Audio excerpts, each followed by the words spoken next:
Ako po si Miss Winnie at ito ang ating kwento. Hindi na bago sa aking kuya ang magpaiyak ng babae. Actually, naging habit niya na ito noon pa man na teenager siya. Madalas na nga siyang mapagalitan namin ni mama. Kung sino-sino na lang kasi ang nagpupunta sa bahay para ireklamo ang pagiging heartbreaker niya. Tuloy, binansagang playboy si kuya sa aming university. Halos lahat ng babae takot na mapaibig niya. Well, may mangilan-ngilan naman na sumusugal pero saksi ako nang matikman ni kuya ang karma na hindi niya inaasahan. Para lubos po ninyong maintindihan ang aking isasalaysay, nais ko munang magpakilala sa inyo. Ako si Darla, 20 years old. Ang kwentong ibabahagi ko po sa inyo ay nangyari 3 taon lang ang nakararaan. Bale, kababalik lang po lahat noon sa tinatawag na new normal pagkatapos ang malawakang lockdown dala ng COVID-19. Naninibago po ako. Mula sa pagkakakulong sa bahay, heto at balik eskwela na naman kami. Pero ang kuya ko parang nakawala sa kwadra. Ang dami niya kaagad na kasama, mga barkada niya. Nakikita ko sila na magkakaakbay at kanya-kanya na sa pagkukulitan. Tuloy hindi ko maiwasang mainis habang pilit na tinatago ang sarili sa isang sulok ng cafeteria. Bilin kasi ni mama, bantayan si kuya. Baka raw may paiyakin na naman siya at baka maireklamo na naman kami. Mukhang balik na naman sa pagiging gwardya ng kuya mo ah. Hay nako, sinabi mo pa. Nakakainis kaya. Alam mo yon, wala na akong kalayaan na magliwaliw sa buong eskwelahan dahil natatakot ako na may paiyakin na namang babae si kuya dito sa school. O bakit hindi mo pagsabihan ng kuya mo? Malaki na siya, hindi makatarungan na ikaw na lang ang laging umiintindi sa kanya. Alam mo naman kasi si mama, kulang na lang may mapaskil ng may favorite son sa noo niya kapag napag-usapan namin si kuya. Kailangan ako pa ang mag-adjust. Kailangan ako ang magbantay. Nakakainis. Alam mo kasi friend, piece of advice lang sa'yo ha. Huwag kang masyadong mabait. Magpasaway ka naman minsan para matakot ang kuya mo. So sa halip na siya ang bantayan mo, baka ikaw na ang bantayan niya. Hindi pa ako nasisiraan ng bait para gawin yun ano. Tsaka ayokong mabansag ang pasaway. O siya. Ako naman ay nagbibigay lang sa'yo ng payong kaibigan. O paano, malapit na ang oras ng klase natin. Ayun, tsaka pa lang ako magiging free. Siyempre, hindi ko naman pwedeng pabayaan ang pag-aaral ko. So paano ba yan? Halika na, for sure papasok na din sa klase niya si Janus. Wika ni Selly at sinulyapan na lamang si kuya. Naging abala ko ng mga sumunod na oras. Gayunpaman, hindi ko pinababayaan ang mga priorities ko. Kailangan kasi may mai-report ako kay mama pag uwi sa bahay. Nakagawian ko na rin ito kaya sanay na ako. Kaso lang pagsapit ng uwian, nagulat ako nang sunduin ako ni kuya sa classroom ko. Oh kuya, anong ginagawa mo rito? Sinusundo ka. Bakit, bawal ba? Hindi naman bawal.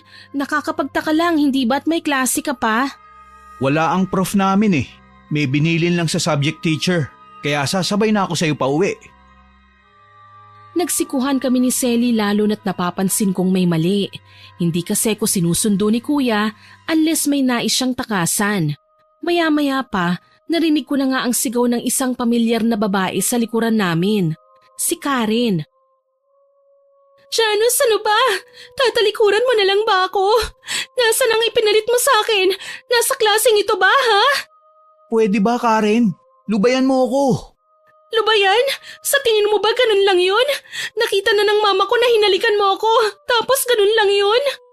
Oo. Alam mo kung bakit? Masyado kang mainhin. Pero nagbibigay ka naman ng motibo. Ayoko ng babaeng ganun. Ang kapal naman ng mukha mong pagsabihan ako ng ganyan, porket nakuha mo na ang gusto mo. Kung makapagsalita ka, parang pagkababae mo ang kinuha ko ah. Gayong hindi naman. Tumigil ka nga, nakakaya ka. Nagulat kami nang umigkas ang kamay ni Karen sabay lagapak sa pisngi ni kuya. Suminghap din ang ilan sa mga taong nakikiusyoso pati na ang mga professor. Marahil hindi sila makapaniwala sa dramang kasalukuyang nagaganap. Mukhang natauhan naman si Karen at paatras na lumayo kay kuya. Panay ang hingi niya ng dispensa. Nakesyo na bigla lang siya kaya nasampal ang kapatid ko. Kaso lang, alam ko na ang susunod na gagawin ni Kuya. Kagaya nga ng aking inaasahan, binalya niya ang kamay ni Karen na nagtatangka pa sanang haplusin ang kanyang muka. I'm sorry, Janus. Hindi ko sinasadya. Nabigla lang ako. Mas lalo mo lang akong binigyan ng rason para hiwalayan ka. Janus, please, wag mong gagawin sa akin to. Mahal kita. Pasensya na. Hindi na kita mahal. Lahat ng yun naglaho nang sampalin mo ko. Ininsulto mo ako. Natural lang na makalimot ako. Wala akong pakialam. Kaya mula ngayon, layuan mo na ako. Hiwalay na tayo. Napaatras kami nang makita namin na halos maglupasay sa makintab na hallway ang babae. Hawak niya ang laylayan ng uniform ni Kuya. Mistula kaming nanonood ng telenovela kung saan sila ang mga bida. Girl, ano na? Hahayaan mo na lang bang maiskandalo ang kuya mo? Damay ka dyan for sure. Si Kuya naman kasi. Janus, please! Huwag mo akong iiwan. Hindi na yata ako mabubuhay kapag wala ka. Huwag ka ngang maging desperada. Hindi na kita gusto. Tigilan mo na ako. Naglupasay ang babae sa sahig. Mas lalo kaming pinagkumpulan ng mga tao at alam kong napapahiya na si Kuya. Hindi nga ako nakapalag nang lapitan niya ako sabay hinila. Sumunod naman sa amin si Selly kaya hindi ko na narinig ang bulungan ng mga estudyante. Basta mabibilis ang mga hakbang na tinungo namin ang gate palabas ng university. Ang hindi ko lang alam, sumunod sa amin si Karen. Hilam na sa luha ang kanyang mga mata. As in gumawa na siya ng iskandalo sa school grounds kung saan napagkatuwaan ng i-livestream ng ilan sa mga umaastang vloggers sa school namin. Yung matatandang professor naman napapasign of the cross na. Ilan naman sa mga gwardya ay napapasipol lang sa halip na awatin ng dalawang gumagawa ng eksena. Hindi mo ako iiwan, Janus. Binigay ko ang lahat sa'yo. Nahihibang ka na ba? Mahal kita at mahal mo ko. Hindi ang ganito kababaw na problema lang ang sisira sa atin. Pero hindi na ako magsiselos pa. Huli na, Karen. Maghiwalay na tayo. Hindi ako papayag. Wala ka nang magagawa. Nagsasawa na ako sa'yo. Singhal ni Kuya at kaagad niyang tinalikuran si Karen. Walang nagawa ang babae kundi ang mag-iskandalo. Nagsisisigaw siya habang tila sanggol na nagmamakaawa. Hindi ko maiwasang maawa sa kanya. Matindi na ang pinagdaanan ni Karen.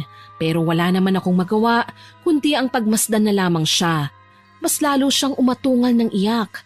Ang mga tao naman, pinagpistahan sila. May nagtatawanan at masama ang tingin kay Karen. May iiling-iling naman na tila ba tingin sa babae ay wala ng pag-asa. Oh my God! Hindi mo ba pagsasabihan ng kuya mo, Darla? Nakakahiya. Pinagtitinginan na nga tayo ng mga tao, oh. Para ano, pagalitan ako ni kuya? Business nila yan, hayaan na natin sila. Hayaan? Kapag umabot to sa din, siguradong ipapatawag kayo. Sige, fine. Ako nang bahala. Nilapitan ko si kuya at inawat.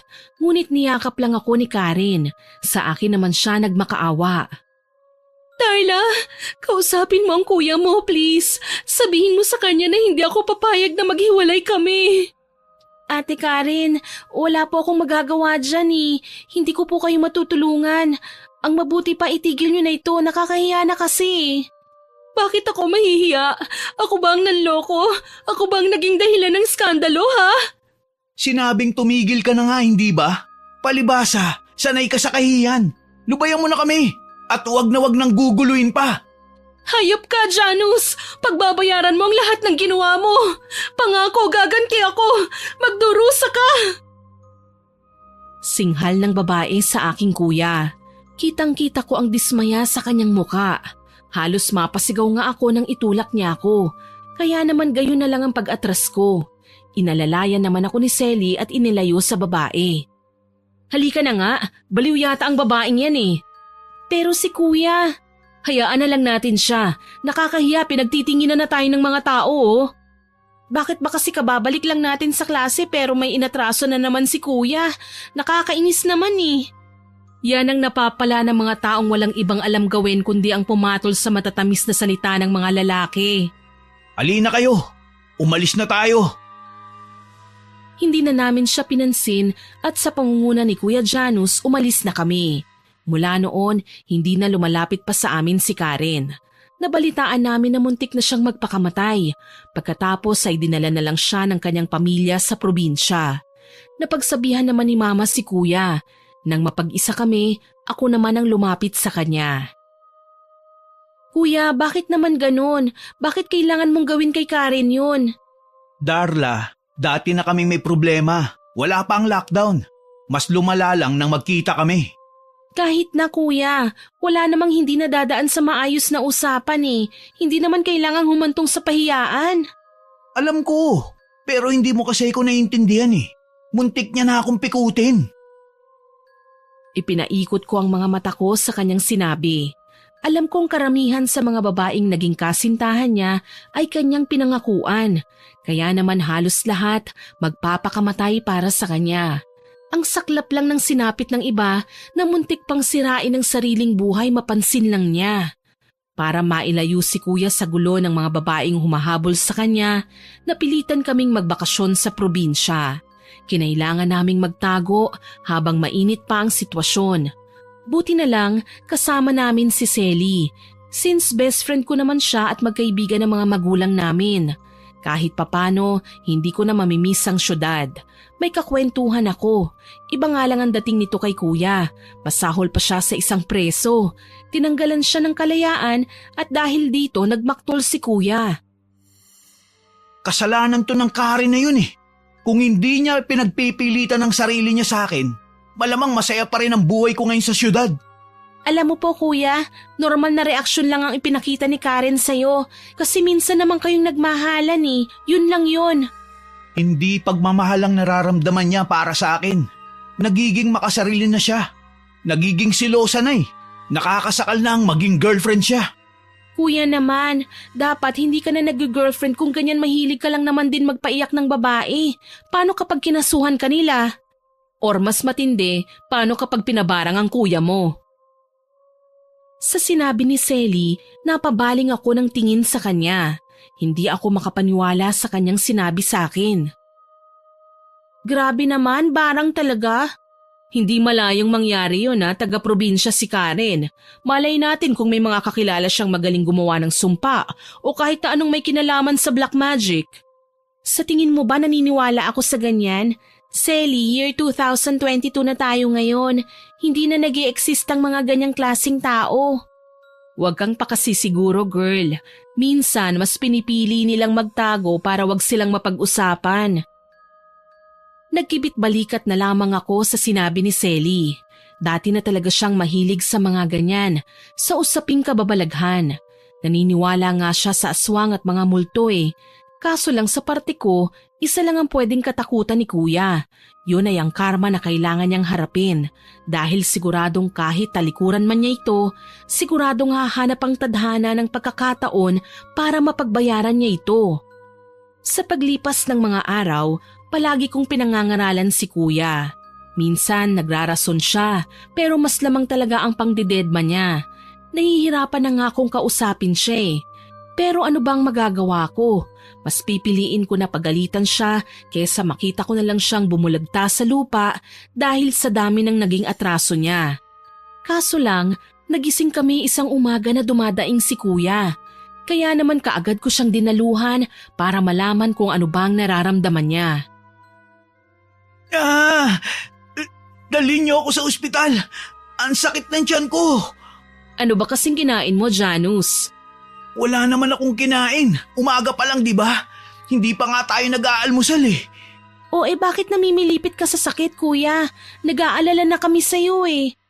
Ang mabuti pa, dalhin na lang natin talaga ang kuya mo sa ospital. Baka may infection lang siya o ano. Sa huli, dinala nga namin si Kuya sa pagamutan. Inasikaso naman siya ng mga nurse sa emergency room pero nagulat kami nang makalipas pa ang ilang minutong pagsusuri, nagtatakang lumabas ang doktor. Wala silang nakitang diferensya kay Kuya. Walang sakit at walang kahit na anong sintomas na nagsasabing may iniinda siyang hindi maganda. Tuloy, hindi makapaniwalang napalingon ako sa aking kapatid.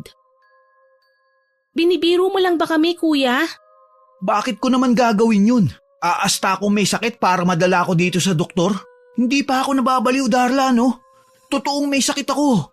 May nararamdaman akong hindi maganda sa katawan. Alam mo kuya, tigilan mo na ang pagiging isip bata, okay? Ang laki na ng damage na ginawa mo eh. Sobra na eh. Parang ikaw na ang bunso sa ating dalawa. Huwag naman ganito kuya. Nadadamay na nga ako sa kalokohan mo eh. Hindi nga kasi ako nagbibiro. Totoong masakit ang tiyan ko kanina. Singhal niya sa akin kaya napaatras ako. Lumabas din naman ang pagkamaldita ko ng mga sandaling yon kaya alam kong hindi niya nagustuhan ang mga sinabi ko. Dala ng labis na pagtatampo, tinalikuran ko si kuya. Iniwan ko siya kasama ni Selly. Dahil sa umaatikabong galit sa puso ko, nagawa ko pang umuwi ng mag-isa sa bahay at nagkulong sa kwarto. Ilang sandali pa, dumating din naman sina Selly at kuya. Hinanap ako kagad ng aking kaibigan. Grabe ka ha, iniwan mo talaga kami sa ospital? Pasensya na Selly, hindi ko kasi kayang harapin ng kuya ko eh. Alam mo yon, parang naghahanap lang siya ng atensyon. Bakit kailangan niyang gawin to? Napapansin nga siya ng mga tao sa nakakahiyapang paraan. Parang bumabalik lang sa akin ang kahihiyang ginawa niya sa school nung magkumprontahan sila ni Karen. Hayaan mo na, baka hindi pa niya nare-realize sa mga bagay-bagay. Anong hindi pa niya nare-realize? Baka nakakalimutan mo matanda na siya, no? Galit kong wika. Muli, naisip kong kausapin si kuya kaya bumangon ako sa pagkakahiga sa kama at pinuntahan siya sa kwarto niya. Walang paalam na akong pumasok at dito ko siya naabutan sa nakakahindik na itsura. Sumusuka siya ng dugo. Napasigaw ako at nandiri nang makitang may halo ang malapot at malansang dugo sa kanyang paanan. Nangihina ko siyang nilapitan. Ayaw mo kasing maniwala sa akin, Darla. Sinabi ko naman sa'yo, may nararamdaman nga akong masakit. Hindi ko lang alam kung saan banda sa tiyan ko ang hinahalukay. Diyos ko, kailangan ka naming dalhin ulit sa ospital, kuya. Hala, anong nangyari? Kailangan natin siyang ibalik sa mga doktor, Selly. Natataranta kong sigaw. Ilang sandali pa, sakay ulit kami ng sasakyan pabalik sa pagamutan. Sa totoo lang, mas nakakapagod ang bumiyahe ng walang pahinga kaysa sa ganito dahil may kalayuan pa naman ang ospital sa aming lugar. Palibhasa nasa probinsya kami kaya hindi kaagad naaasikaso at lalong walang ambulansya na nakakaresponde kagad sa oras ng emergency. Dito na na-confine si kuya. Ang sabi ng doktor, may viral infection daw ang kapatid ko kaya nagsusuka ng dugo. Pero sa totoo lang ayokong maniwala. Para kasing hindi naman kapanipaniwala eh. Para maobserbahan pa siya ng maayos, kinailangan siyang manatili ng ilang araw sa ospital. Alam ko bubuti ang kalagayan niya kapag naasikaso na siya ng mga doktor. Pero mali pala ako, mas lalong lumala ang kalagayan ni kuya. Namayat siya at nanlalalim ang mga mata. Isang gabi, sa kalagitnaan ng aking pagtulog, nagising ako nang marinig ang ungol niya na tila ba nasasaktan. Bumangon ako at kaagad siyang nilapitan. Kuya, anong nangyayari sa'yo? Kuya? Karen, bakit? Karen, pakiusap, wag. Wag. Ayoko pang mamatay, Karen. Kuya, ano ba? Hindi magandang biro yan, ha? Ano bang nangyayari sa'yo? Gumising ka nga, hindi ka na nakakatuwa eh. Karen, ayoko niyan. Maawa ka. Ilayo mo sa akin yan. Pakiusap. Dala ng labis na pag-aalala, malakas ko siyang sinampal. Hindi makapaniwala si kuya sa nagawa ko pero ipinagpasalamat ko at nagising na siya. Hirap man, nilingon niya ako at mangiyak-ngiyak na hinawakan sa kamay. Si Karen, ginugulo niya ako. Ilang beses niya na akong ginagambala. Ayoko na. Kuya, paano ka naman guguluhin ni Karen? Wala siya rito. Ni walang nakakaalam kung nasan siya. Pwede ba kuya gumising ka na? Hindi ako nagsisinungaling, Darla. Ilang beses niya na akong tinatakot sa panaginip ko. Hinahabol niya ako ng kutsilyo. Tapos, naaabutan daw niya ako. Ginigilitan ako sa liig ng maraming beses. Napahinga ako ng malalim dahil sa kanyang sinabi. Ewan ko ba, Miss Winnie, habang tumatagal, nakikita kong parang napapraning na ang kapatid ko. Kung ano-ano na lang ang kanyang sinasabi. Mga panaginip na ayon sa kanya ay parang totoong-totoo raw. Tuloy, kinausap ko si Selly tungkol sa mga bagay-bagay. Mas kabisado kasi niya ang usapang kababalaghan. Naisip ko lang, baka may advice siya na pwedeng sabihin sa akin. Alam mo, Darla, sa tingin ko, konsensya ng kuya mong gumugulo sa kanya. Nagtangkang mag-suicide si Karen, hindi ba? Malay natin, natakot na siya ngayon. Ano kaya kung tawagan natin si Karen? Kailangan kong malaman kung anong ginawa niya kay kuya. Iniisip ko din na paghingiin ng tawad si kuya sa ginawang panloloko sa kanya para naman gumaling na ang kapatid ko. Yan kasing kadalasan na consequence sa isang lalaking babaero. Hindi makontento sa iisang babae. Palaging naghahanap ng bago, palaging may kalandian. Alam kong may kasalanan si kuya, pero hindi naman ibig sabihin nun masama na siya at walang karapatang magsisi. Kahit na, tsaka lang naman kasi bumabanat sa pagganti ang karma kapag nakakaramdam na ng pagsisisi, tsaka pa sila nagdurusa. Kaya nga nag-aalala ako sa kanya. Paano na? Hindi naman pwedeng lagi na lang may sakit si kuya. Paano niya mapupuntahan si Karen kung kritikal ang kalagayan niya? Taga saan ba ang Karen na yan? Sa pagkakaalam ko mula kay kuya, taga norte ang babaeng yun. Siguro kailangan magpagaling na muna ang kapatid ko. Kung totoo man ang sinasabi mo tungkol sa mga barang na yan, siya ang magdadala sa atin kay Karen dahil minsan na siyang nakapunta sa bahay nila. Mabuti pa nga. Tapos hihingi siya ng tawad at mangangako na hindi na uulitin pa ang kanyang ginawa. Tumango ako at sumang-ayon sa sinabi ni Selly. Yun naman talaga ang dapat kapag nagkasala ang isang tao Kailangan maghanap ng paraan para humingi ng tawad. Inalagaan namin si kuya hanggang sa kahit papaano bumuti na ang kanyang pakiramdam. Halos 1 linggo din siyang nanatili sa ospital. Nang makauwi kami sa bahay, pinagpahinga namin siya ng mga ilang araw at kinausap tungkol kay Karen. Kuya, pwede ba kitang makausap? Tungkol saan? Tungkol kay Karen. Hindi na siya dapat na pinag-uusapan. Nakalimutan mo na ba? Matagal na kaming hiwalay. Alam ko naman po yun, kuya. Ilang buwan na ba simula nang lumayo ka sa kanya? Alam ko lumalamig na din ang ulo mo, kumakalma ang galit. Pero ang pagpapatawad, lalo na kung humingi ka ngayon, napakadaling ibigay basta nagsisisi ka. Ano bang gusto mong ipunto? Puntahan po natin si Karen, humingi ka ng tawad sa kanya. Malakas kasi ang kutob ko na hindi lang basta normal na karamdaman ang dumapo sa'yo. Sa tingin ko binarang ka niya. Hindi nga lang halata kasi nga ilang buwan na kayong hindi nagkikita. Hindi ko kayang gawin ang gusto mo. Baka bigyan na naman niya ng mali siya ang paglapit ko sa kanya. Baka isipin niya, ako na naman ang may kailangan sa kanya. Kuya, pwede bang ibaba mo muna ang pride mo kahit ilang sandali lang? Hindi kasi magandang tignan na nagmamalaki ka pa kahit mahina ka na at ikaw rin naman ang may kasalanan. Hindi mo naman kasi ko naiintindihan Kuya, hihingi lang po tayo ng tawad sa nagawa mo kay Karen. Yun lang yun. Pagkatapos lalayo na tayo, hindi na natin siya guguluhin ulit. Pangako. Sigurado ka ba dyan? Kailan ba naman ako nagsinungaling, kuya? Tsaka hindi na tayo mahihirapan na magbiyahe. Sanay si Selly na mag-drive ng malayo kaya wag kang mag-alala. Yon ang sinabi ko kay kuya para wag na siyang tumanggi pa. Makalipas nga ang 3 araw, bumabiyahe na kami papunta sa probinsya ni Karen. Si Kuya Janus mismo ang naging guide namin papunta doon. Sobrang layo na pala nila Karen sa kalsada. Mula kasi sa highway, kailangan pa naming maglakad ng halos 2 oras paakyat ng bundok para lang makarating sa bahay nila. Mabuti na lang, kilala sa probinsya ang pamilya nila. Kilala palang hilot ang kanyang tatay at marami-rami ng buntis na napaanak. Humantong kami sa isang medyo liblib na bakuran kung saan si Karen mismo ang sumalubong sa amin. Karen, salamat naman at nandito ka. Anong ginagawa niyo rito? May gusto lang sana akong sabihin sa'yo, Karen. Sasabihin? O baka naman gusto mo lang makasigurado na patay na ako? Pasensya ka na, Janus, pero hindi mangyayari ang gusto mo. Tapos na akong magpakabaliw sa'yo. Mawalang galang na, Karen, pero hindi kasi kami nagpunta dito para dyan. May sasabihin lang talagang importante si kuya. Ano naman yon?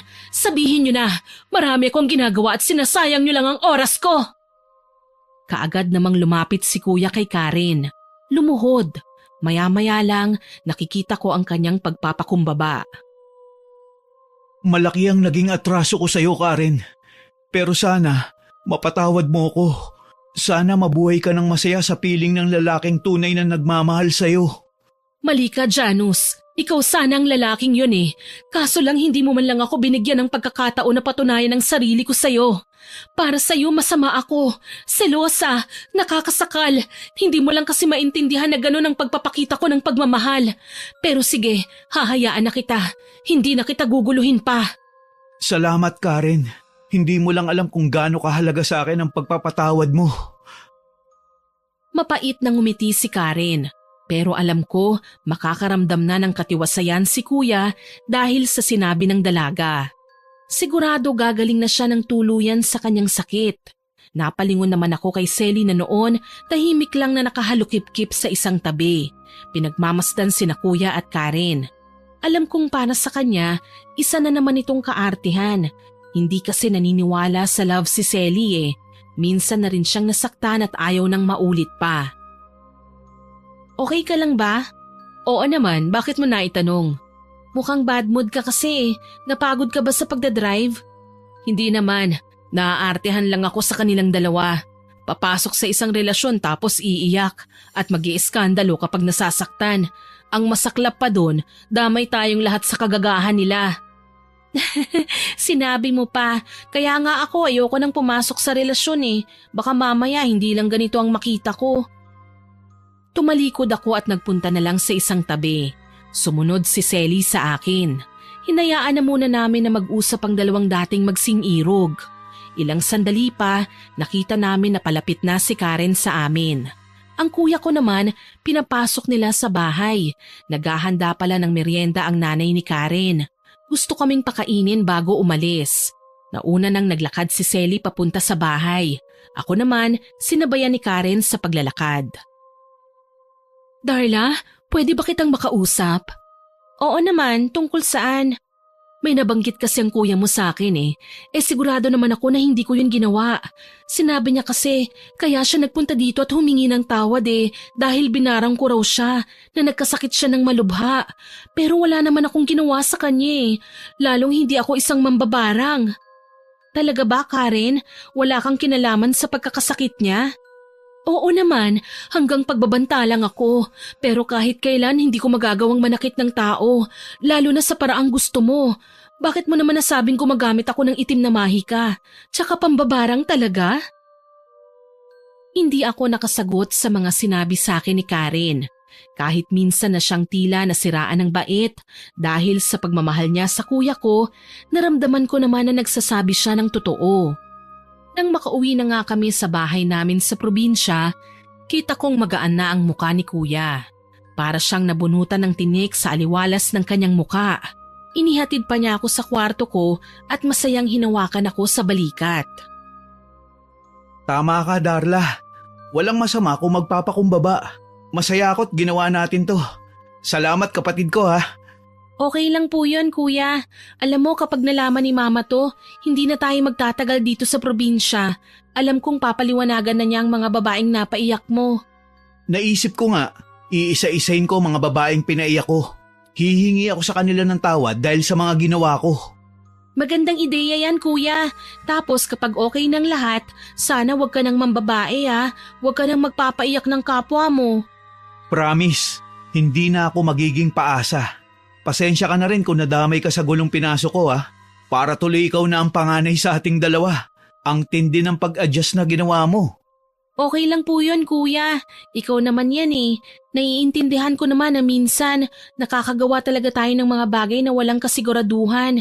Ang importante, natuto tayo sa ating mga mali at pipiliin nating magbago. Masaya kong wika sa kanya. Kaso lang ang nararamdamang sakit ni kuya, hindi kailanman magbabago. Sa tingin ko nga lumalala pa.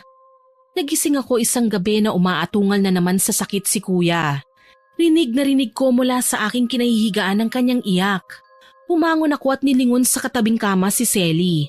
Tulog na tulog ang aking kaibigan kaya ako na lang ang nagpunta sa kwarto niya para tignan kung ano ba ang nangyayari. Kuya, okay ka lang ba? Bakit ka umuungol? Ano bang nangyayari sa'yo? Tulungan mo ako, Darla. May pumasok na ipis sa tenga ko. Ayaw matanggal. Ano? Teka lang kuya, kukuha ko ng flashlight. Nagmamadali nga akong kumuha ng mga gamit para masilip ko ang tenga niya. Kabadong-kabado ko nang makita ang kulay brown na bagay na yon na ani mo mabangis pa sa ahas kung sumiksik sa butas ng tenga ni kuya. Dumudugo pa yon at lumilikha ng ingay kaya napasigaw na ako. Ay, teka lang kuya, kailangan ko nang humingi ng tulong. Saglit lang. Opo kuya. Binilisan ko ang pagtakbo papunta sa aming kwarto. Walang pagdadalawang isip na ginising ko na si Selly. Niyugyug ko siya hanggang sa dumilat na rin ang kanyang mga mata at gulat akong pinagmasdan. Darla, ano bang nangyayari sa'yo? Bakit ka ba nanggigising? Tulungan natin si Kuya Selly. Kailangan niyang madala sa ospital. Na naman? Ano bang nangyayari? Gabing-gabi pa. May pumasok daw kasing insekto sa tenga ni Kuya eh. Hindi ko matanggal eh. Paano naman kasi matatanggal natataranta ka? Halika na nga, ako nang titingin dyan. Magkasama nga kaming nagpunta ni Selly sa kwarto ni Kuya. Balak niyang hugutin ang ipis na sumiksik sa tenga, kaso pagdating namin doon, nagulat ako. Nakahandusay na sa sahig si Kuya. Walang malay. Ang nakakapagpakilabot pa sa akin, naliligo ang kanyang ulo sa sariling dugo. Hindi na ako nakalma pa. Mabilisan naming dinala sa ospital si Kuya para patignan ang kanyang kalagayan. Pagdating doon, napaiyak ako nang sabihin kailangan daw siyang maoperahan. Kapag hindi raw nakuha ang kung anong bagay sa loob ng tenga niya, baka ikamatay ito ni Kuya. Tuloy tinawagan ko ang aming mga magulang at ipinaalam ang nangyari. Kaagad silang bumiyahe papunta sa probinsya.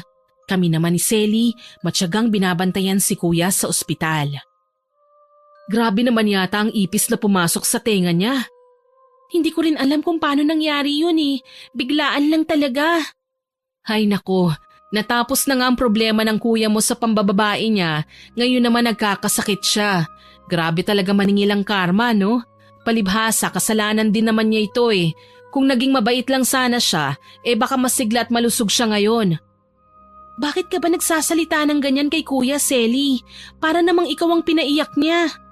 Naisip ko lang naman, ang sama ng kuya mo sa mga babae eh. Tapos ngayon konting sakit umiiyak na. Deserve niya yan ano? Hindi ko nagustuhan ang tabas ng dila ni Selly ng mga sandaling yon. Para kasing nag-iiba ang pakikitungo niya kay kuya. Parang may mali. Hindi ko naman siya talaga makontra dahil alam kong may kasalanan din naman si kuya.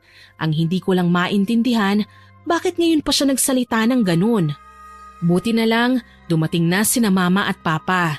Sila na ang kumausap sa doktor para malaman ang mga susunod na hakbang. Supposedly kakain muna kami sa kantin dahil hindi pa nga kami nag-aagahan. Kaso lang nagtaka ako nang magpaalam si Selly na mauuna nang umuwi. Halos ayaw pa nga niya akong isabay kahit may sasakyan naman siya. Tuloy, palihim ko siyang sinundan sa bahay. Pagdating ko doon, nakita ko siyang may nilalabas na kahon mula sa ilalim ng kama. Bahagya kasing bumukas ang pinto kaya nakikita ko ang ginagawa niya. May kinuha siyang itim na kandila sa loob tsaka sinindihan. Nagliwanag sa buong kwarto nang maglagablab ang apoy kaya mas lalong natuon ang atensyon ko sa ginagawa niya. Ano naman kaya ang ginagawa ng taong to? Tignan natin ngayon kung anong mangyayari sa'yo makating lalaki. Oy, anong ginagawa mo, Selly? Darla? Anong ginagawa mo rito? Bakit hindi ka kumatok? Ano? Hello, Selly. Bakit naman ako kakatok? Kwarto ko ito, no? Pasensya na. O, teka. Bakit mo nililigpit yan? Patingin naman. Biglang sumama ang tingin ni Selly sa akin. Nagmamadali niyang pinatay ang kandila tsaka pinasok ulit sa kahon. Sinubukan ko pang lumapit para makita ang laman nun pero mukhang nagmamadali si Selly eh. Bigla akong nanibago sa mga kilos niya. Tuloy, napilitan akong iwanan siya nang matapang niya akong tinignan. Pwede bang iwanan mo muna ako? Kailangan kong mapag-isa. Ano? Paulit-ulit, Darla? Talaga? Bakit ba kasi para kang natataranta? Ano bang meron sa kahon na yan? May nililihim ka ba, Selly? Wala akong nililihim. Wala akong sikreto. Pwede ba? Wag mo na lang akong pakialaman pa. Nagdabog na tumayo si Selly at lumabas ng kwarto. Iniwan niya akong nalulunod sa kaiisip kung ano ba talaga ang ginagawa niya at kung ano ang tinatago niya sa kahon. Naging malamig sa pagitan naming dalawa ang mga sumunod na araw. Hindi kami nagpapansinan gayong wala namang nangyaring matinding away. Basta para sa akin, bigla na lang akong nawala ng gana sa mga pinaggagawa niya. Magkaibigan kami pero hindi ko akalaing magagawa niyang maglihim sa akin ng mga bagay.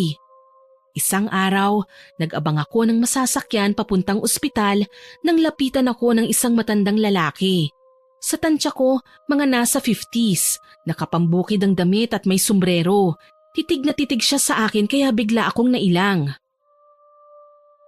May problema po ba, Manong? Wala naman, Iha. Ay, bahay mo ba yung nasa likod?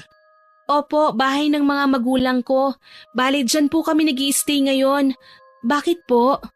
Masama ang pakiramdam ko sa bahay na yan. Parang may nagtatagong madilim na aura. Madilim na aura? Paano naman po ninyo nasabi yan? Wala po dyan ang kuya ko, nasa ospital po. Tapos ang kaibigan ko lang naman po ang kasama ko dyan. Ganun ba? Para kasing may presensya ng barang sa loob ng bahay na yan. Natigilan ako sa kanyang sinabi. Barang. Dati ko nang naririnig ang salitang yan. Nung unang nagkasakit si kuya. Kaso lang, paano ko mapapatunayan ang tungkol sa bagay na yun? Gayong hindi ko naman kabisado ang mga gawain ng pambabarang. Napakamot ako sa ulo at muling tumingala sa harapan ng bahay. Wala sa loob si Selly. Nagpaalam siya sa mga magulang ko kagabi na uuwi na muna, kaya ako lang mag-isa ang tatao mamayang gabi. Hindi pa kami nagpapansinan simula nang nagtalo kami tungkol sa walang paalam kong pagpasok sa sarili kong kwarto. Gayunpaman, naging interesado ko sa sinabi ni Manong. Ako nga pala si Mang Roy, Iha.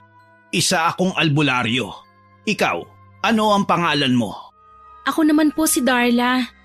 Kung hindi mo mamasamain, Iha, pwede ko bang tawasin ang bahay mo? Kailangan kong malaman kung tama ba ang hinala ko. Safe po ba yan? First time ko lang po kasi marinig ang tungkol sa pagtatawas eh. Ano po bang eksaktong ginagawa nyo? Tawas. Parang inaalam ang nakaraan. Makikita ko naman kung ano nangyari sa bahay na yan. Mabigat talaga kasi ang pakiramdam ko sa lugar. Sige po, walang problema. Pero magkano po palang bayad? Hindi ako naniningil ng bayad, Iha. Kusang loob ko tong ginagawa. Tumango ako sa sinabi ni Mang Roy. Tama naman siya. Ngayon ang tamang pagkakataon para tawasin ang bahay. Wala si Selly. Walang hahadlang sa amin. Kaya naman tinawagan ko na lang muna ang aking mga magulang. Ipinaalam ko sa kanila na matatagalan ako ng konti pero pupunta pa rin ako sa ospital. Pinapasok ko ang matanda sa loob ng aming bahay. Palingon-lingon siya sa paligid. Ilang sandali pa, natigilan siya. Tinumbok niya ang kwarto namin ni Selly. Dito nanggagaling ang itim na aura. Dito ginawa ang barang. Kung ganun po ba, malinaw na may nakasama kaming mambabarang sa loob ng bahay na ito? Malaki ang posibilidad, Iha. Nararamdaman ko ang bigat ng enerhiya, ang puot at galit. Mukhang nagkukubli sa loob ng silid. Posible kayang si Selly ang may kagagawa nito? Pero bakit? Anong kasalanan ni kuya sa kanya? Nasaan ang kuya mo? Nasa ospital po eh. Kailangan ko siyang makita. Determinadong wika ni Mang Roy, kaya naman wala akong nagawa kundi ang isama siya papunta sa ospital. Makikipagpalitan kasi ko kina mama at papa, lalo na't kailangan nilang umuwi sa syudad. Sinubukan ko naman tawagan si Selly pero ring lang ng ring ang phone ng babae. Hindi niya sinasagot ang mga tawag ko kaya lalo pa akong nagduda na talagang may ginagawa siyang hindi maganda. Dahil dito, pati si Kuya Janus ay pinakausap ko sa nakilala kong albularyo. Sino siya, Darla? Huwag kang mag-alala kuya, matutulungan niya po tayo. Magagawa niya ng paraan na gumaan kahit papanong nararamdaman mo. Sigurado ka? Niwala ngang nagawa ang mga doktor na kumpleto sila sa gamot at kagamitan. Paano pa kaya ang albularyo? Magtiwala ka lang kuya, hindi naman kasi sa lahat ng bagay kayang solusyonan ng sensya eh. May mga bagay na sa mga paranormal lang mabibigyan ng kasagutan. Hindi na rin kaagad umimik si kuya. Alam kong medyo naniniwala na siya sa punto ko. Kailangan lang naming makumbinsi ang aking mga magulang na patignan sa albularyo ang kuya ko. Umaasa kasi ko na mapapagaling siya ni Mang Roy. Naawa na kasi ko sa kanyang sitwasyon eh. Nasa ospital nga siya pero namamayat naman ng husto. Maputla na at nakadextrose. Nangangalumata at medyo namamaga ang left side ng kanyang muka. Inoperahan na siya noong isang araw pero hindi pa rin siya pwedeng umuwi lalo na't may mga komplikasyon pang nakita sa loob ng kanyang katawan. Sige, magtitiwala ako sa kanya. Kailangan ko lang na makausap si Mang Roy. Walang problema kuya, hahayaan ko kayong mag-usap pero kailangan ko munang pakinggan ang mga sasabihin niya sa akin. May tiwala ako sa'yo, Darla. Alam kong gagawin mo ang lahat. Gumaling lang ako. Opo naman kuya, gagawin ko rin ang lahat, malaman ko lang kung sinong may pakananang pambabarang sayo. Mahina akong wika sa kanya. Hindi ko sinabi na may ideya na ako tungkol sa sinabi ni Mang Roy, na may kinalaman si Selly sa lahat ng ito. Lumapit ako kay Mang Roy at nakipag-usap. Manikang itim, iha. Yun ang kailangan mong hanapin. Sa manikang itim na kabaon ng buhok ng kuya mo. Isinumpa siya ng mambabarang dahil sa kanyang pagiging babaero. Kailangan mong makuha ang manika bago pa mahuli ang lahat. Gagawin ko po, Mang Roy. Bago nga po pala ang lahat, gusto kong magpasalamat sa inyo. Tinulungan niyo ako kahit hindi niyo ako kakilala. Huwag mo nang isipin yun, Darla. Ginagawa ko mga bagay na ito dahil dito ako masaya. Ang makatulong sa kapwa. Gagawin ko po ang sinabi niyo. Hindi po ako papayag na hindi makuha ang manikang itim na dahilan ng pagkakasakit ni kuya. Sambit ko sa kanya. Makalipas ang ilan pang mga instruksyon, umuwi na ako sa bahay. Una kong hinalungkat ang kwarto namin ni Selly. Hinanap ko ang pamilyar na itsura ng kahon na nagmamadaling itago ni Selly noong minsang mahuli ko siya. Baka naman dinala niya ng kahon nung umalis siya, so kailangan ko siyang sundan sa bahay niya sa syudad. Kailangan kong makuha ang manika. Taimtim kong wika. Tuloy, napilitan akong tawagan ng aking mga magulang. Ipinaliwanag na may mga kailangan akong kunin sa bahay namin sa syudad, kaya pumayag silang magbayad na muna ng nurse na mag-aalaga sandali kay kuya. Nariyan din naman si Mang Roy na magbabantay din kaya ayos lang. Kayo na po munang bahala sa kuya ko, Mang Roy. Kailangan kong sundan ang kaibigan ko sa bahay niya. Malakas ang kutob ko na nasa kanyang itim na manikang hinahanap natin. Kailangan mong mag-ingat, iha. Mukhang hindi lang basta mambabarang ang babaeng kakaharapin mo. Sa tingin ko, isa siya sa mga babaeng may itim na gilagid o yung mahilig mag-iwan ng sumpa. Kailangan iwasan mong magawaran niya. Pero paano ko po gagawin yun, Mang Roy? Alam naman natin na hindi basta-basta napapansin ang ginawad na sumpa. Hindi ko yun maririnig. Hindi iepekto ang sumpa hanggat hindi niya ito naibabato sa'yo. Kailangan mo lang na mag-ingat. Huwag mong hahayaang marinig ang mga sasabihin niya. Pwede kang maapektuhan oras na marinig mo ang sumpa. Tatandaan ko po, Mang Roy. Maraming salamat po. Ako naman ay gagawa ng pansamantalang langis na makakapagpawi sa kalagayan ng kuya mo. Oo nga pala, bago ko makalimutan, dalhin mo to. Asin? Hindi lang yan basta asin, Darla. Yan ay benditadong asin. Oras na lapitan ka ng mambabarang para saktan, pwede mo yang isaboy sa kanya. Makikita mo ang pwedeng epekto ng asin na yan sa mukha niya kapag napaso siya. Aniya kaya tumango ako at ngumiti sa kanya. Nagpaalam na rin ako kay kuya. Alam ko naman na hindi siya mag-aalala sa akin lalo na't wala akong kahit na anong sinabi sa kanya. Ilang sandali pa, bumabiyahe na ako pauwi sa syudad. Una kong pinuntahan ang bahay ni Selly. Sa bakuran pa lang, alam ko na kagad na walang tao. Nakasara ang mga gate maging ang pinto. Nasaan naman kaya si Selly? Kailangan ko siyang makausap eh.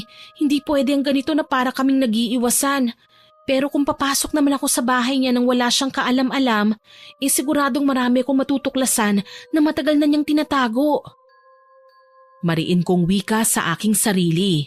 Tuloy gumapang ako mula sa likod bahay papunta sa pinakaunang pinto na pwede kong mapasukan. Swerte naman na bukas ang pintuan doon kaya hindi na ako nag-aksaya pa ng panahon. Kaagad akong pumasok. Tumambad sa aking harapan ang napaka-weirdong kagamitan ni Selly. Nagulat pa ako dahil akala ko wala siya sa loob pero naroon pala siya. Abala sa pagsisindi ng mga itim na kandila, gayong maliwanag naman at maaliwalas ang loob ng bahay niya. Nakita ko nang inilabas niya ang larawan ni Kuya at dinasalan, kaya dito na nag-init ang ulo ko. Kung ganon, ikaw pa lang salarin. Ikaw ang nambarang kay Kuya. Darla, kaibigan ko. Hindi ko in-expect na pupunta ka rito. Ah, talaga? Kasi malaya kang sirain ng kuya ko sa mga nalalaman mong itim na mahika? Nakakatuwa ka talaga.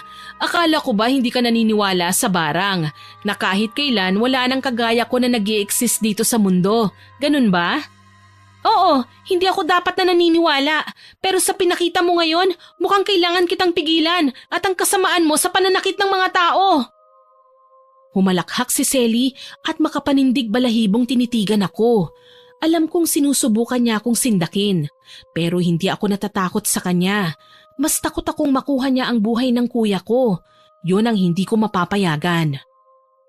Best friend naman, binibigyan ko na ng pabor ang kuya mo. Kapag namatay siya, hindi na siya hahabulin pa ng mga babaeng pinaasa niya. Ano bang nasa isip mo? Bakit kailangan nating humantong sa ganito? Hindi naman ikaw ang niloko ni kuya. Hindi naman ikaw ang sinaktan. Oo, hindi nga ako. Pero naaalala ko sa katauhan niya ang lalaking minsan nang sumira sa puso ko. Ang babaw mo naman, Selly.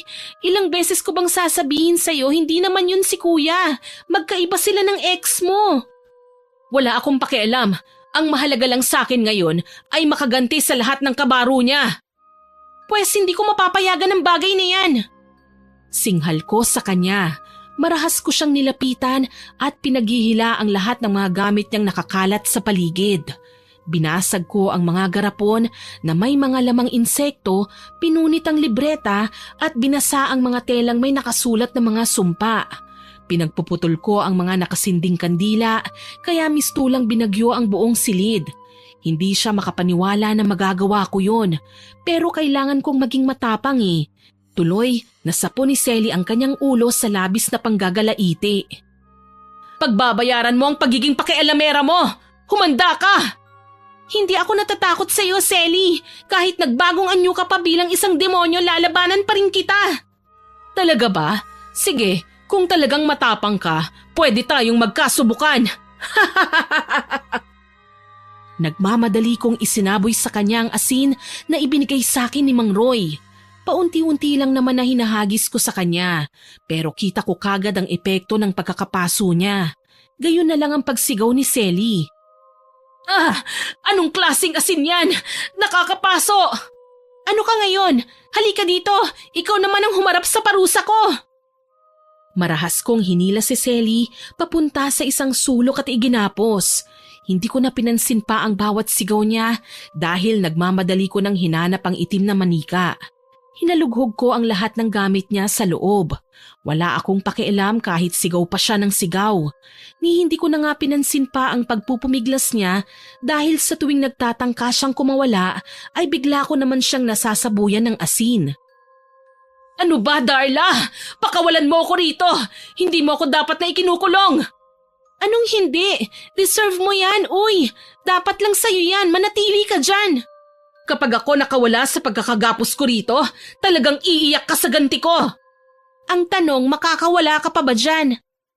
Muling naging bayolente si Selly at sinubukan na tanggalin ang sarili niyang gapos. Kaso nga lang, alam ko naman na mahihirapan siya lalo na't sinigurado kong mahigpit ang pagkakatali ko sa kanya. Hindi siya makakaalis hanggat hindi ako ang nagpapalaya sa kanya. Lumipat ako sa itaas para mahanap ang manika. Iniwan ko si Selly dahil mas mahalaga na makuha ko ang talagang kailangan ko rito. Kaso lang, hindi ko naisip na magkakaroon pa pala ng pagkakataon si Selly na gawaran ako ng sumpa. Nagulat na lang ako nang basta na lang akong bumagsak nang maramdaman ko ang matinding pananakit ng tiyan. Galit kong nilingon si Selly. Anong ginawa mo sa akin? Bakit? Ano bang nararamdaman mo? May masakit? Ha? Hayop kang mambabarang ka! Pinagsisihan ko nang naging kaibigan kita! Aba, wag ka namang ganyan. Hindi kita magiging kaibigan kung hindi dahil sa paglapit-lapit mo sa akin, hindi ba? Sira ka ba? Broken-hearted ka nun. Nilapitan kita kasi naaawa ko sa'yo. Tapos ito pang igaganti mo sa inalok kong pakikipagkaibigan sa'yo? Tumahimik ka! Hindi ako nakakaawa! Wala ka nang magagawa dahil ganun ka na talaga! Nagulat ako nang sumigaw siya sa pagkakasabi ko sa kanya ng mga katagang yun. Walang kahirap-hirap niyang natanggal ang gapos sa kanyang mga kamay. Masakit ba, Darla? Sayang, akala ko pa naman magiging kaibigan kita habang buhay. Kaso lang, ikaw pa pala ang unang susuway sa mga gusto ko. Hindi tama ang ginagawa mo. Masama ka. Ano naman ngayon kung masama ako? Bakit? Mabait ba ang kuya mo? Ang mga kagaya niya? Hindi ka Diyos para parusahan siya. Wala akong pakialam. Napasigaw ako nang basta na lang akong lapitan ni Selly at sinabunutan. Sinigurado niya na mahahawakan niya talaga ang may kahabaan kong buhok. Nagpumiglas ako at sinipa naman siya sa tiyan. Natumba si Selly at napaigik sa sakit kaya nagmamadali naman akong bumangon. Kaagad ko siyang dinaganan at sinakal. Talagang nakahanda akong patayin ka, traidor ka! Hindi kita mapapatawad! Lahat gagawin ko makaganti lang sa'yo! Ikaw ang hayop! Wala kang utang na loob! Ilang beses kitang pinagtanggol at niligtas! Ito pa ang igaganti mo sa akin? Magbabayad ka! Nagsabunutan kami ni Selly at hindi ako nagpatalo. Ginamit ko ang lahat ng aking lakas para magawa siyang labanan. Hindi ko rin siya hinahayaang makapagsalita ng mga katagang may halong sumpa sa takot na baka umusal na naman siya ng kung anong laban sa akin. Basta tinatagan ko na lang ang loob ko para magawa kong ilayo ang sarili ko sa kanya. Mabuti na lang may natanaw akong flower vase sa isang tabi. Walang habas na pinukpok ko yun sa kanyang noo kaya nawalan siya kaagad ng malay. Muli, iginapos ko siya at sinigurado na hindi na makakawala pa. Dali-dali akong nagpunta sa kanyang kwarto. Hindi ako makapaniwala nang makitang hindi lang si kuyang binarang niya. Marami pang iba. Nanginginig na kinuha ko ang itim na manika na nasa loob ng isang hugis parehabang kahon. May nakasulat na pangalan ni kuya sa bandang dibdib nito kaya nakakasigurado kung sa kanya nga yun. Kaagad akong umalis ng bahay nang makuha ko ang aking kailangan. Sininghalan pa ako ni Selly pero hindi ko na siya pinatulan pa. Pakawalan mo ako, hayop ka! Hay naku, Selly, kahit umiyak ka pa ng dugo, hindi ka na makakaalis pa dyan. Habang buhay ka nang makukulong. Paalam sa'yo! At nagmamadali ko na siyang tinalikuran. Mabilis akong bumalik sa aming tinutuluyan sa probinsya. Sigurado naman ako na hindi na babalik pa si Selly sa amin. Takot lang niyang makuyog ng mga taong galit sa mga kagaya niya. Ilang oras din akong bumiyahe hanggang sa makarating ako ng ospital. Patakbo kong tinungo ang kwarto ni kuya. Naabutan ko siyang natutulog habang si Mang Roy naman nakabantay lang sa aking kapatid. Mang Roy, nakuha ko na! Paano si Selly? Huwag kayong mag-alala, hindi na siya makakawala sa kinaroroonan niya ngayon. Maayos siyang nakagapos sa bahay niya. Huwag kang pakasisiguro, iha. May kamandag ang kanyang bibig. Kaya niyang pakawalan ng sarili niya. Alam ko naman po yun, pero heto lang ang mahalagang kinuha ko, ang manika. Sa bahay niyo kailangang isagawa ang ritual. Matatawagan mo ba mga magulang mo, iha? Nagkausap na kami nung magpunta sila rito. Sinabi ko sa kanila ang tunay na kalagayan ni Janus at naniniwala naman sila sa akin. Kailangan lang nating ilabas sa ospital ang kuya mo. Gagawin ko po, Mang Roy. Kaagad ko ngang ginawa ang pakiusap ni Mang Roy. Kinausap ko sina mama at papa kaya nagpunta din sa ospital at kinausap ang doktor. Napagbigyan kagad ang pakiusap namin na ilabas si kuya. Sakay ng wheelchair nang ilabas namin siya ng ospital. Kay laki na ng pinagbago ni kuya. Masahol pa siya sa nagkaroon ng sakit na cancer. Halos makalbo na ang kanyang buhok sa gamot na tinuturok sa kanya. Ang sabi kasi ng mga doktor, may malalang sakit si kuya at kailangan niyang isailalim sa regular na gamutan. Kaso ayun nga, hindi naman siya gumagaling. Saan tayo pupunta, Darla? Uuwi na tayo sa bahay, kuya. Sa tahanan na natin ka magpapagamot. Ayos lang ba sa'yo? Oo naman. Mas mabuti nga yun para hindi na ako mababad sa gamot. Pagod na ako, Darla. Ayoko na. Gusto ko nang magpahinga. Kuya, huwag mong susukuan ang buhay mo, ha? Gagamutin ka pa ni Mang Roy. Kaya sana tatagan mo pa ang loob mo. Hindi ka pwedeng sumuko. Pero pagod na ako. Isa pa, alam ko naman na gusto na din ng mga tao na mawala ako eh. Huwag mong sasabihin yan, kuya. Nandito pa kami ng pamilya mo.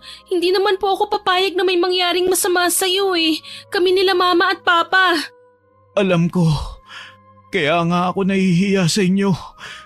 Kasi ako na lang ang palaging nagbibigay ng sakit ng ulo sa inyo. Pabigat lang ako.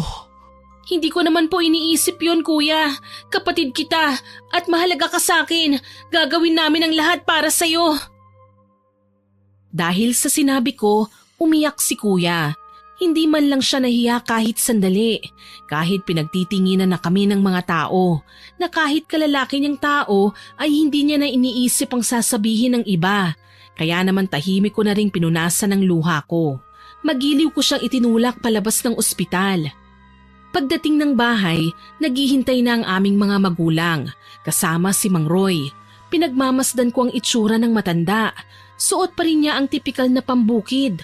May nakatapal na dahon sa kanyang noo na pinalibutan niya ng kulay puting panyo. Mabuti naman at nandito ka na, Janus. Huwag kang mag-alala. Susubukan nating tanggalin ang sumpa na binigay ni Selly sa'yo. Si Selly? Pero bakit? Anong kasalanan ko sa kanya? Wala akong ginawang mali sa kanya. Yun na nga po, kuya. Dahil sa pagiging broken-hearted niya, nilahat niya ang mga babaerong lalaki at kasama ka na doon. Hindi niya dapat ginawa sa akin to. Dapat kung sinong may kasalanan sa kanya, yun ang ginantihan niya. Nabulag si Selly sa nadarama niyang galit, kuya. Para sa kanya, lahat ng kasalanan ng dati niyang boyfriend, kasalanan na ng lahat ng lalaking nagpaiyak sa mga babae. Napayuko si kuya sa aking sinabi. Inalalayan namin siya pahiga sa kama. Si Mang Roy naman, sinimulan na ang pag-aayos ng kanyang mga gamit. Habang ginagawa yon, hindi ko mapigilang mapalingon sa may bintana. Parang may nakasilip mula sa labas eh. Tila ba naghahanap ng mapapasukan. Nagpaalam ako kina mama na isasara ko lang ng maayos ang pinto. Pumayag naman siya. Kaagad akong tumungo sa sala, sa kusina, pati na sa likod bahay. Dito na ako nataranta nang makitang nasa labas si Selly, magulo ang buhok, tila hindi na natutulog, maraming kalmot sa katawan at nawawala na sa sarili. Ibalik mo sa akin ang manika! Bakit ko naman gagawin yun? Hindi pa ako nasisiraan ng bait, Selly! Hindi yun sa'yo! Wala akong pakialam! Umalis ka na! Tumawa lang si Selly dahil sa aking sinabi. Naalarma pa ako nang matanaw siyang dumampot ng bato at binato ang aming bintana. Nabasag ang salamin kaya napaatras ako. Kinuha ko ang kutsilyo at nang gigigil na sinamaan siya ng tingin. Umalis ka na kung ayaw mong tumawag ako ng pulis!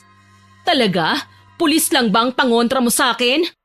Oo, dahil naniniwala ako na magagawa pa rin ng Panginoon na tanggalin ang mga masasamang tao kagaya mo. Oo, aamin ako, naging kampon ako ng dilim, pero dahil yon sa mga kagaya ng kuya mo, at hindi ako makakapayag na dumami pa ang lahi ng mga taong kagaya niya. Napasigaw ako nang magawa nga niyang makapasok sa loob ng bahay namin. Tila siya baliw na inatake ako at sinabunutan. Wala akong nagawa kundi ang magsisisigaw at humingi ng tulong. Mabuti na lang natulungan ako kagad nila mama at papa. Inawat nila si Selly at iginapos sa isang tabi. Mas lalo pang ginanahan na magwala ang babae. Sa tingin niyo ba mababawi niyo pa ang barang na binigay ko sa kuya mo? Mamamatay siya! Hindi na siya kailanman maibabalik pa sa dati! Walang yakang babae ka! Walang kasalanan si kuya! Papatayin ko ang lahat ng mga babaero! Isinusumpa ko sila! Huwag kang masyadong makampante, Selly. Hindi ka magtatagumpay sa mga gagawin mo. Ako ang pipigil sa'yo. Natahimik ako nang makita kong naglabas ng langis si Mang Roy at ipinahid niya sa noo ni Selly. Gayon na lang ang pagsigaw ng babae. Para siyang napapaso. Gayon pa man, wala siyang magagawa kundi ang magpumiglas. Maayos kasi siyang nakagapos at nakikita siya ni kuya. Nangihina man, walang nagawa si kuya kundi ang mabagal siyang kinausap. Bakit kailangan nating humantong sa ganito, Selly? Nagtiwala kami sa'yo. Kaibigan ka ng kapatid ko. Nagtataka ka pa kung bakit? Gayong makasalanan ka naman. Kahit na, hindi mo ako dapat ipahamak ng ganito. Hindi naman ako lalaking nanloko sa'yo eh. Wala akong pakialam. Ang mahalaga lang sa akin, huwag ka nang mabuhay pa. Nagulat ako nang sampalin siya ni Mama. Galit siyang kinumpronta. Sa dami ng magagandang bagay na nagawa namin kay Selly, alam kong nanlulumo din siya sa kanyang mga natuklasan. Sino ba naman ang magiging masaya kung malamang binarang ng pinagkatiwalaang tao ang kanyang anak? Malamang wala namang gustong mangyari yun. Tumabi ako at inayos ang nagulo kong buhok. Sa mga oras na yon, nilubayan na ni Mang Roy si Selly. Si kuya naman ang hinarap niya. Gamit ang manika, dinasalan niya ito at pinahid sa katawan ni kuya. Nagulat ako nang makitang dahan-dahang nagbago ang kulay ng balat ng manika, nawawala na ang pagiging itim nito. Para bang hinuhugasan nito ang sumpa na nakababad doon. Napansin ko din na bumubuti ang kalagayan ni kuya. Nawawala na ang panaka-naka niyang daing na alam kong nararamdaman niya dahil sa pamamaga ng iba't ibang parte ng kanyang katawan.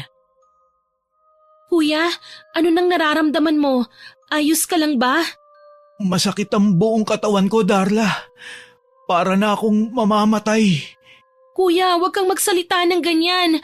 Magtiwala tayo sa Panginoon. Magdasal tayo, kuya. Pangako, kapag gumaling na ako, hindi ko nagugustuhin pang magpaiyak ng babae.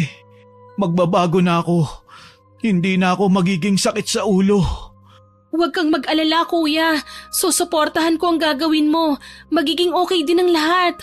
Maawa ka sa mga magulang natin. Alam kong sobra na silang nalulungkot dahil sa mga nangyayari sa'yo. Umiyak si kuya dahil alam kong tila nawawala na siya ng pag-asa. Nakikita naman kasi namin na medyo nahihirapan na si Mang Roy sa kanyang ginagawa. Tagaktak na ang pawis niya sa buong muka.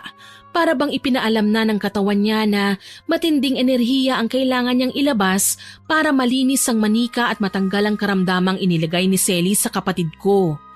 Ilang sandali pa, nakita ko nang ibinabad ni Mang Roy ang manika sa planggana na may lamang tubig at asin. Dito nakita ko ang naglabasang insekto. Sa tenga, ilong at bibig. Nandiri ako, kahit ba sabihin pa nating laruan lang naman yun. Yun kasi ang klase ng laruan na ginagamit sa pagpatay ng tao. Ano pong nangyayari, Mang Roy? Dahan-dahan ang lumalabas sa mga insektong nakabaon sa manika. Yan din ang nagpapahirap sa kuya mo, Darla. Oras na maubos na mga yan. Asahan mong gagaling na ang kuya mo. At si Selly naman ang maghihirap. Tulong! May kumagalaw sa loob ng katawan ko. Ayoko na pakiusap. Hindi ko na talaga kaya. Kuya, please relax ka lang. Alam ko pong masakit pero kailangan mong lakasan ang loob mo. Huwag kang mag-alala, iyo. Kaunti na lang. Mawawala na din ang sakit. Magtiwala ka. Ipikit mo ang iyong mga mata. Indahin mo na muna. Alam kong kailangan mong pagdaanan ang lahat ng ito dahil masyado nang matagal nang nakabaon sa katawan mo ang mga insekto. Diyos ko, tulungan mo po ako. Kailangan pang mabuhay ng kuya ko. Ilayo niyo po siya sa kapahamakan. Mahal na mahal namin si kuya. Huwag niyo po siyang hayaang mawala. Darla, iha. Silipin mo nga ang manika. Sige po, Mang Roy. Ginawa ko nga ang inuutos sa akin ni Mang Roy. Sinilip ko ang manika sa planggana. Nagulat ako dahil nagkulay brown ng tubig at naging malinis na ang manika. Parang binabad sa chlorine dahil nawala ng pagkaitim niya. Lumutang din ang mga insekto. May ipis, alupihan at bulate. Hindi ako makapaniwala sa mga nakita ko.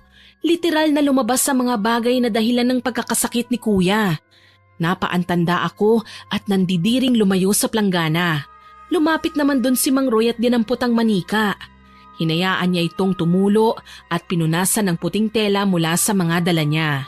Tahimik lang akong nanonood. Nasindak ako nang mapansing kahit basa ang manika, may naglalabasang pangbuhangin sa katawan nito.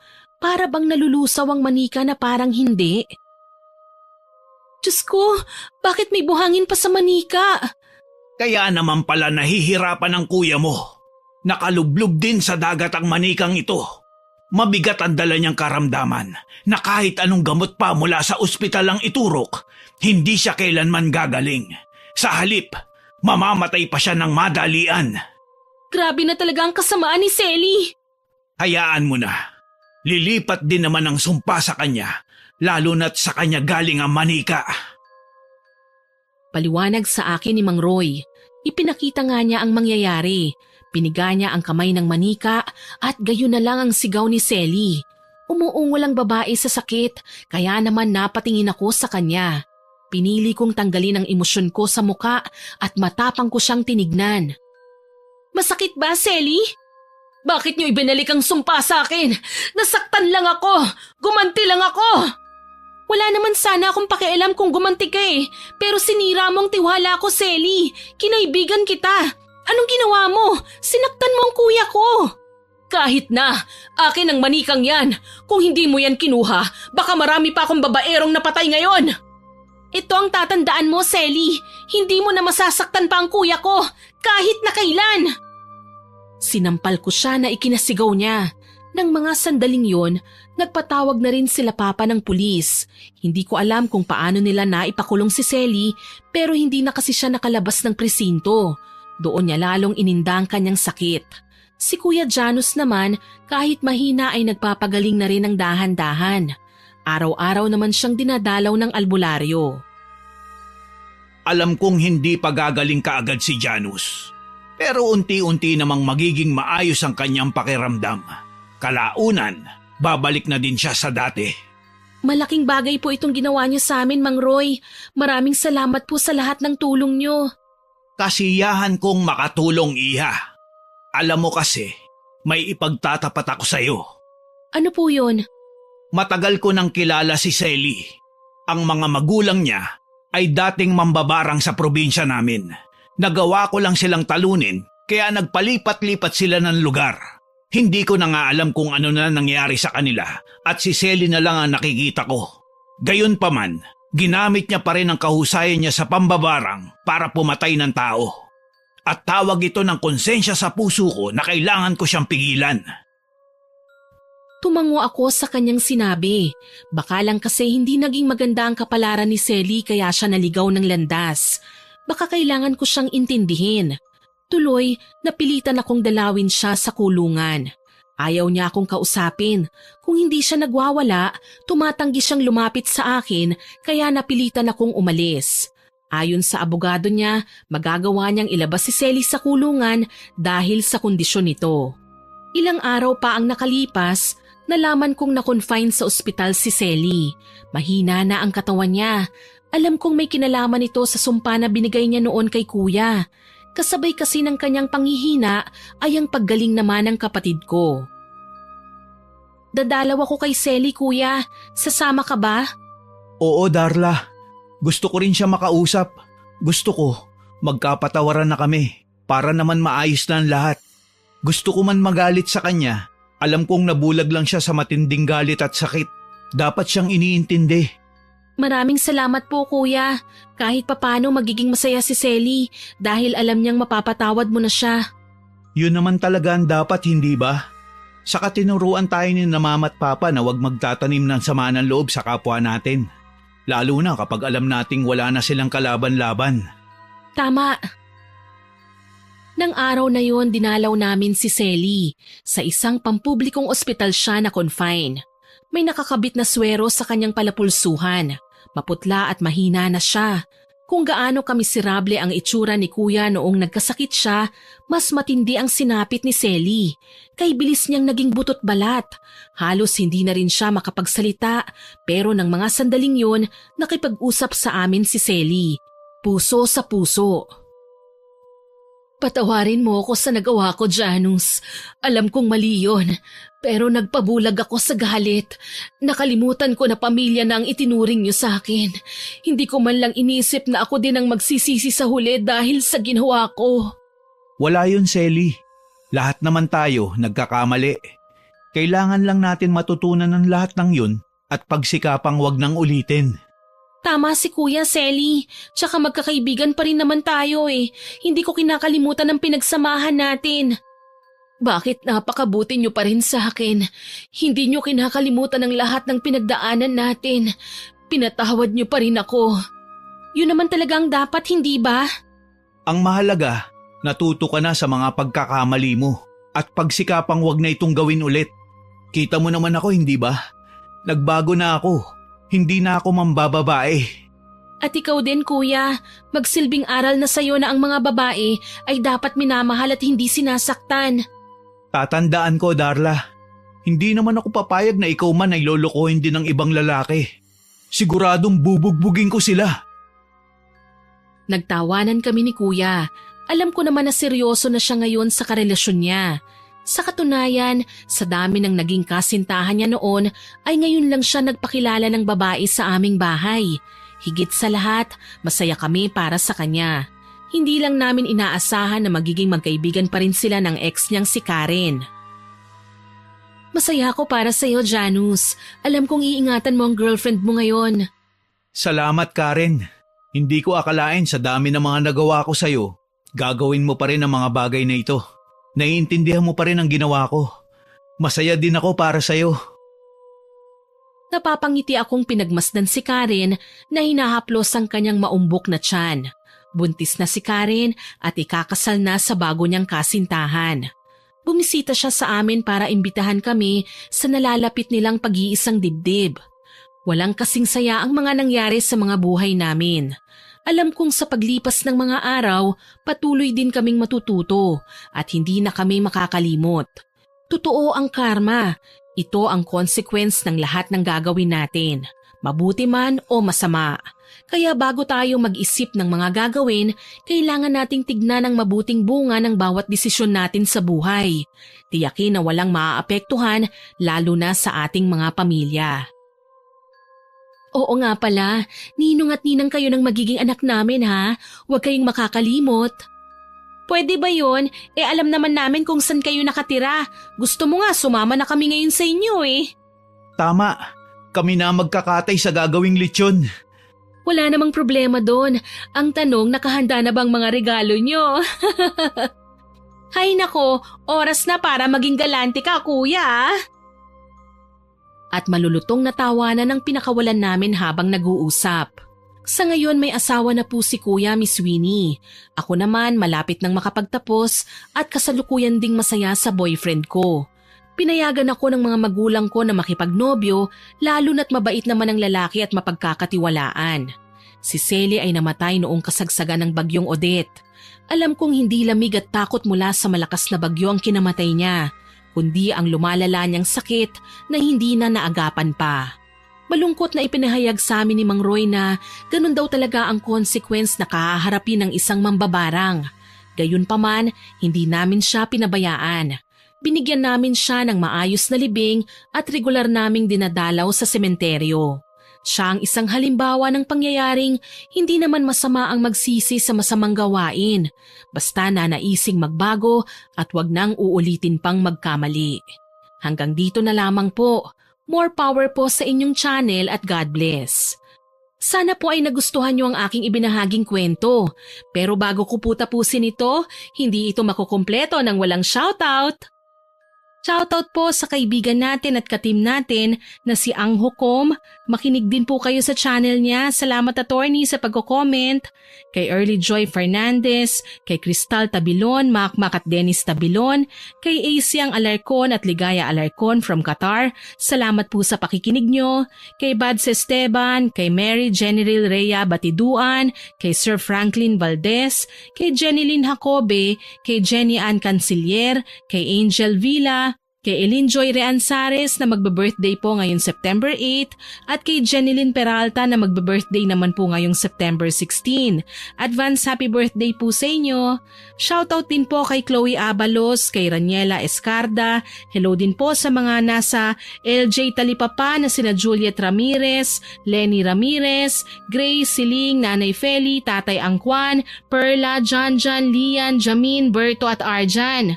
Kay Miguel Alejandro na nag-comment po sa ginahasang kapitbahay upload, ang sabi niya, "Hay nako Cindy, walang puwang ang awa sa mga hayok sa laman. Ayan tuloy." Nako salamat po sa pagko-comment ma'am. Kay Kimberly at Kirben Espanyola, kay Francisco Neng at kay Jeremy Saranillo Francisco, kay Aaron John Fernandez, kay Sweet Corn, kay Elizabeth Dunca from Pampanga, kay Sir Ernesto Esparza, kay Maria Tess Nape, kay Irene Romasasa at kay Joselito de la Peña, kay Joan Hore at kay Shirley Lanohan, sa anak po ni Sir Roberto Crimen na si Apple, hello sa'yo, kay Eden Parducho na lagi pong masipag na mag-comment sa upload natin, thanks po ma'am, kay Ma'am Senaida Hubert, hello din po sa Besueña family, kay Josephine Marcaida, kay Irene Benavides, kay Glenna Lagdon, kay Irene Bangoy at kay Jessa Borja. Salamat po sa inyong lahat na nag-comment at nakinig. Abangan niyo po sana mga susunod ko pang upload. Huwag din po ninyong kalimutang mag-subscribe, like, share and comment sa mga upload natin. At para po mabilis nyong makita kung may bago tayong upload, pindutin nyo lang po ang notification bell. Aasahan ko pa rin po ang inyong suporta. Muli ako po si Miss Winnie na nagpapasalamat sa inyong pakikinig.